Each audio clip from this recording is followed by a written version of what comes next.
Hello, everybody. Hi, Mr. President. How are you? Very good. Wow, that's a lot of people. That's a lot of people. Any questions? Yes, sir. So on Russia, have you made a final decision about what sanctions or tariffs you might impose on Russia and when that might be? We're looking at a lot of things. We have big meetings coming up, as you know, in Saudi Arabia. That's going to include Russia. It'll be Ukraine. We'll see if we can get something done. Like to get something done. A lot of people died this week, as you know, in Ukraine. Not only Ukrainians, but Russians. So I think everybody wants to see it get done. We're going to make a lot of progress, I believe, this week. Is President Putin disrespecting you by attacking Ukraine when you're trying to make peace there? Is President Putin disrespecting you by attacking Ukraine when you're trying to make peace there? What did he do? Well, he's attacking Ukraine.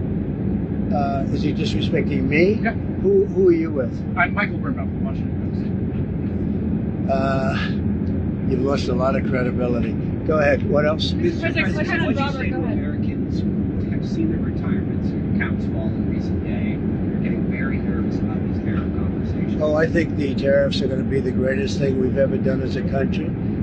It's going to make our country rich again. We have many companies, as you know, auto companies are opening up plants now. We've had 4 or 5 announced already, but many more are coming. And we're basically going to take back the money, a lot of the money that we've given away over many decades. We've lost our jobs, we've lost our factories. We've lost 90,000 factories since the beginning of NAFTA. It's not that long ago. 90,000 factories, think of that. And we're going to get them back. And they're coming back, and they're coming back in records. Look at what happened with the big chip company, the biggest in the world. By far the most powerful chip company in the world, from Taiwan. And they're going in with $200 billion of money, and they're going to build something that's going to give us 35–40% of the chip market in one company. No, it's going to bring it back, and I think it's going to make us bring us to a level that we've never had before. Is there going to be a government shutdown this Many of your supporters are concerned about your supporters are attacking SCOTUS Justice, Amy Coney Barrett. You put her on the bench. They're saying she's a DEI hire. Do you regret putting her on the bench? Look, she's a very good woman. She's very smart. And I don't know about people attacking her. I really don't know. I think she's a very good woman. She's very smart. Is there going to be a government shutdown at the end of this week? Could happen. I mean, the Democrats want that. They want to destroy the country.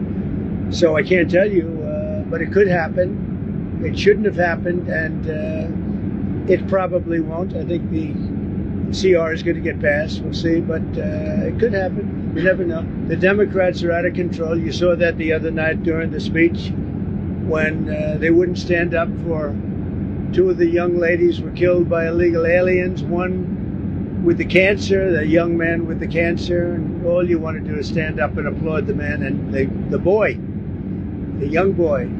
And nobody's ever seen anything like that. They're out of control. They've lost their minds. Mr. President, are you alarmed by escalatory rhetoric from the Chinese response to your tariffs? And are you planning to meet with Xi Jinping about trade anytime soon? No, they took that rhetoric back, as you know. They were very tough. And I said, whoa, what's that all about? And that rhetoric was taken back. You know that, right? My question to you is... but if you know that, why would you ask that question? Are you planning to meet with Xi Jinping anytime soon? Yeah, at some point I will. I have a very good relationship with President Xi. Very good. And at some point I'll be meeting with him. Sir, do you think there's going to be a deal on TikTok soon? There could be. We're dealing with 4 different groups. And a lot of people want it, and it's up to me. So there could be. Who are you leaning towards? All 4 are good. Mr. President, you have said there's no feud between your cabinet members and Elon Musk. Yeah. You even had dinner with him last night, Secretary of Romeo. However, tensions are high between your cabinet and Mr. Musk. How are you going to simmer down tensions? Does Mr. Musk need to back off? Well, I don't think the tensions are high. Look, Elon's a very special person, and these cabinet people are special people. You know, these are very successful people, or they wouldn't have gotten, they've attained the highest heights of government. And I think they have a fantastic relationship to Elon. And DOGE has been incredible. Hundreds of billions of dollars of waste and fraud and abuse has been already found. And that doesn't mean they don't have a little bit of an argument here and there about something, or maybe personal arguments. There's not too many contract arguments. Contracts have been found. This is much more than just personnel. And we found hundreds of billions of dollars of fraudulent contracts or very wasteful. But I think fraud. I think it's fraud. There was just another plane crash. And I think really the cabinet, for the most part, I think they get along really well with Elon. There was just another plane crash in Pennsylvania today. Secretary Duffy's big concern is his department is being gutted. He's been, dealing with these crashes ever since he was sworn in. Does he have a legitimate concern? Well, that has nothing to do with the department. That was a small plane, and that would have happened whether you had a big department or a small department, as you understand. It's just they have space like this. They have times when things happen a little bit more often than normal, and then it goes back and you go many years without having a problem. I'll tell you, I think the Southwest pilot did a fantastic job last week when he lifted that plane off the air, because if he put the brakes on, that wouldn't have been good.